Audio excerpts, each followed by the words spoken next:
And there are times, this would not be the first time that a great sage makes a claim that something is from X when it's really from Y.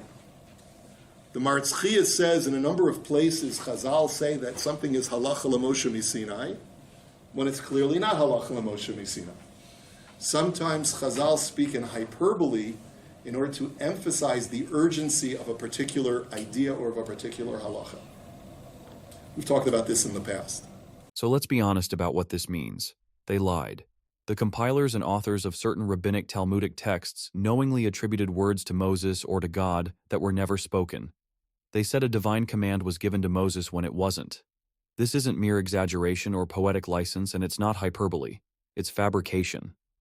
And while this doesn't mean that everything they said is false, it does seriously damage their credibility. We've seen this kind of thing in every major religion. Authoritative claims made to strengthen the force of an idea, even if the attribution isn't historically accurate. Let's now go through this video line by line and analyze what's really being said and what it reveals. Now, I want to be very, very clear. He wants to be very, very clear, and surprisingly, that's an important detail. It signals that he's not just speaking off the cuff. This isn't a slip of the tongue or a spontaneous comment. It's deliberate, thought out, studied. He knows the topic is controversial, and he's framing his position with intention. That matters. No one can claim this clip is out of context. It's the opening line to the core argument. While the entire video can't be shown, this is clearly the setup for his main point. Whether you hold that Rav Moshe de Leon wrote it on his own based on esoteric knowledge that existed in the ether, Torah Sheba'al Peh that had existed mamash ba'al Peh, or whether you hold that he transcribed it from Shimon Bar Yochai. Now pay close attention to the way he frames it. Whether you hold, as if it's a valid, reasonable position to believe that the Zohar was authored by Rav Shimon Bar Yochai. But it's not a legitimate scholarly view. The historical and textual evidence overwhelmingly contradicts the idea that the Zohar dates back to the 2nd century or earlier. As we'll see in other videos, the style, themes, language, and absence from earlier sources all point to a much later origin. Therefore, treating this as a plausible opinion is misleading. There's no good reason to believe it's that ancient, and plenty of reasons to conclude otherwise. That does not necessarily mean that there's no authenticity to Zoharic information. That's absolutely true. Even if a text is a forgery, that doesn't mean it's worthless. Maimonides famously taught, accept the truth from whatever source it comes. If the Zohar contains wisdom, then that wisdom stands on its own merit, regardless of how or when the text came into existence. And if you apply this principle consistently, then Jews should be willing to study the New Testament as well. Even if one views it as a forgery, that doesn't negate the possibility of value within it. Truth isn't invalidated by the character of its author. A criminal can still say something profound. Even evil people, as uncomfortable as it may be, can sometimes speak truths. That said, discernment is essential. Don't blindly accept what you read. Study it. Consult commentaries. Seek out critiques and alternative perspectives. And most importantly, think with your mind, not your emotions. These habits protect you from falling for appealing falsehoods while helping you embrace real truth, no matter where it comes from. There could be total authenticity to the Zohar as being authentic Torah Sheba'al Peh of an esoteric genre that Rav Moshe de Leon took upon himself to write down for all posterity for the first time. The phrase total authenticity is a strong one, maybe too strong. Can a document really be called totally authentic if it's a forgery? That seems contradictory. It's more reasonable to say that some or even most of the teachings may be authentic, meaningful, or spiritually insightful.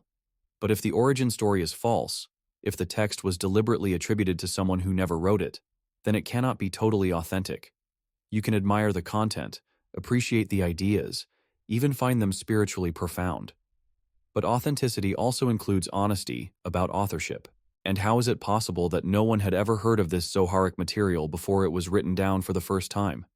Why is there no trace of it in the Talmud, the Midrash, the writings of Rav Saadia Gaon, or even the Rambam?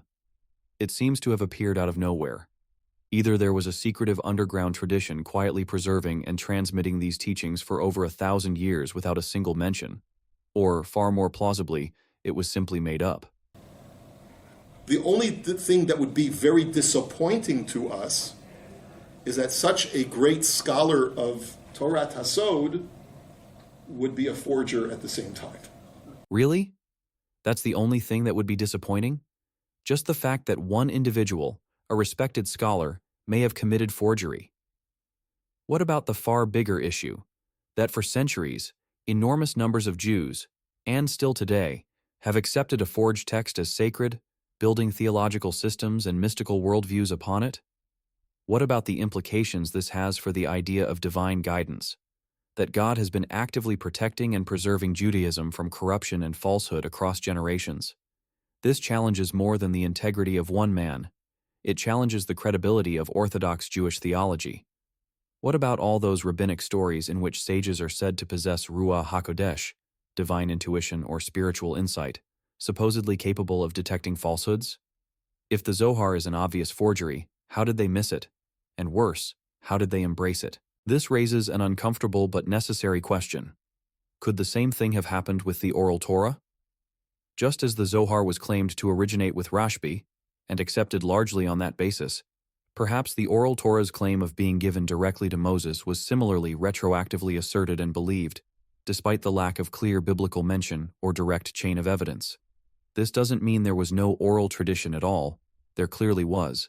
But the claim that it was a divinely given second revelation running parallel to the written Torah is a very specific one, and absent from the Bible itself. The point is this: the false attribution of the Zohar is not just an isolated scholarly issue.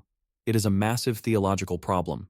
It reveals how entire communities, including scholars and sages, can be fooled by claims of ancient origin, even when the evidence points the other way. And whether Orthodox Judaism chooses to acknowledge it or not, this challenges the very notion of its immunity to major error and divine protection from falsehood. That would be disappointing, but perhaps he felt that for the greater good of proliferating this information to the masses, he felt he needed to do this. For the greater good.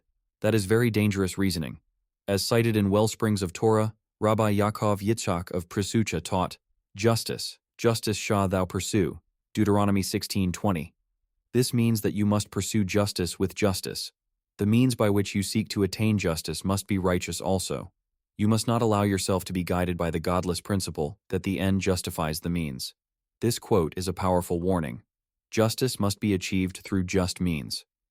The idea that the ends justify the means is a godless principle, one that opens the door to corruption, self-deception, and abuse. And yet, we must acknowledge that even the rabbis occasionally invoked a kind of greater good reasoning. The Talmud records examples where individuals were punished beyond what the law strictly required, not out of cruelty, but to protect society from moral collapse. Jerusalem Talmud Chagiga 227. It was stated, Rabbi Eliezer ben Jacob said, I heard that one punishes not according to practice and punishes not according to Torah. How far? Rabbi Eliezer ben Rabbi Yosei said, up to a murmur. Rabbi Yosei said, by witnesses, but without warning. It happened that one went on the road riding in his horse on the Sabbath. They brought him to court and stoned him. But was it not a rabbinic violation? But at the time it was needed. Also it happened that one went on the road together with his wife. He turned to behind a wall and satisfied his needs with her. They brought him to court and whipped him. But was it not his wife? But he behaved in a degrading way. This passage is actually quite severe when you consider it closely. A man was stoned for a rabbinic violation, something that, under normal legal standards, wouldn't merit such a punishment. One could argue that this amounts to murder, and perhaps it was. The principle behind going beyond the law was to preserve the moral order during a time when public behavior threatened communal integrity. In other words, utilitarian reasoning, seeking the greatest good, was used even by the sages. But that doesn't mean it's safe. In fact, it's incredibly dangerous if misapplied. That's why such decisions must be handled with great caution, humility, and wisdom, and always within a communal or judicial framework. Let's be very clear. None of this justifies doing anything illegal or unethical in modern times. Don't even entertain that thought. These teachings are not meant for the average person, but for people in power and influence. Do not use these to provide cover for lawlessness or self-serving rationalizations. That would be disappointing, But perhaps he felt that for the greater good of proliferating this information to the masses, he felt he needed to do this. Proliferating this information to the masses. What an excellent phrase. One of the greatest failures, especially for a scholar, is to become insular. If you've spent years acquiring knowledge but hoard it instead of sharing it, that's not neutrality. That's a kind of evil. Your community depends on you to share what you've learned, to uplift others, to illuminate minds. If you keep it to yourself, what was the point of all that study? The purpose of learning is not just personal enlightenment. It's to benefit the world. If you're studying without the intention of sharing, teaching, or putting your knowledge to practical use, what exactly is your motivation?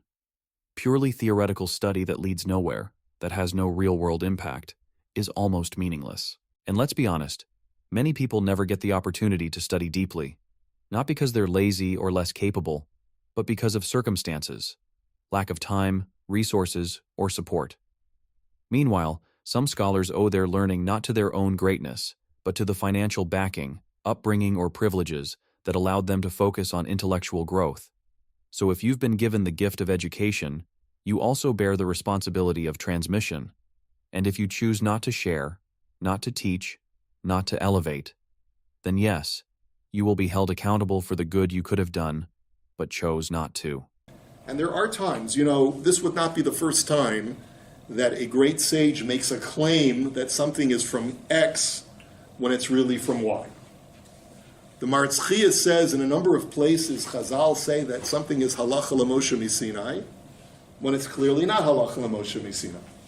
Sometimes Chazal speak in hyperbole in order to emphasize the urgency of a particular idea or of a particular halacha. We've talked about this in the past. But to be Melamed Zchus on Reb Moshe de Leon, if he was L'Shem Shamayim, let's assume that he was, he did it in order to proliferate what he felt the world needed at the time. And as far as, what he told his wife, Nashim Daitin Kalos, he told his wife she wouldn't accept that, if let's say he innovated the text, right? And she said, what are you doing? You should tell people that you're the brilliant Reb Moshe de Leon who is writing all of this from your own brilliance. So he told her an answer that she would respect. We'll make more money. But is that really what he internally may have believed? Perhaps not. Perhaps he was doing it mamash l'shem shamayim. So I just want you to keep that in mind. Limud Zchus and Reb Moshe de Leon, even if the story is true that his wife told. Okay? It was said that sometimes Hazel speak in hyperbole to emphasize the urgency of a particular idea. And while hyperbole is a recognized rhetorical tool, it's critical to understand what hyperbole actually is and where the line is crossed. Hyperbole is the use of deliberate exaggeration to emphasize a point. For example, saying, "This commandment is as important as all the others combined." That may not be literally true, but the exaggeration serves to highlight urgency, not to misrepresent authorship or source. But claiming a law is halacha l'Moshe Sinai, when it is not hyperbole. That's not an exaggeration for effect. It's a specific historical and theological claim that the law was given to Moses directly by God at Sinai. To assert this falsely is not poetic emphasis. It's fabrication, whether intentional or not. This distinction matters deeply, because trust is the foundation of any religious tradition. If even exaggeration can begin to erode confidence, how much more so can outright invention? Once the faithful begin to question whether core teachings are authentically transmitted or the result of rhetorical manipulation, the entire structure of authority begins to weaken. A faith built on truth must guard against even subtle distortions, and must certainly draw a clear line between interpretation, emphasis, and invention.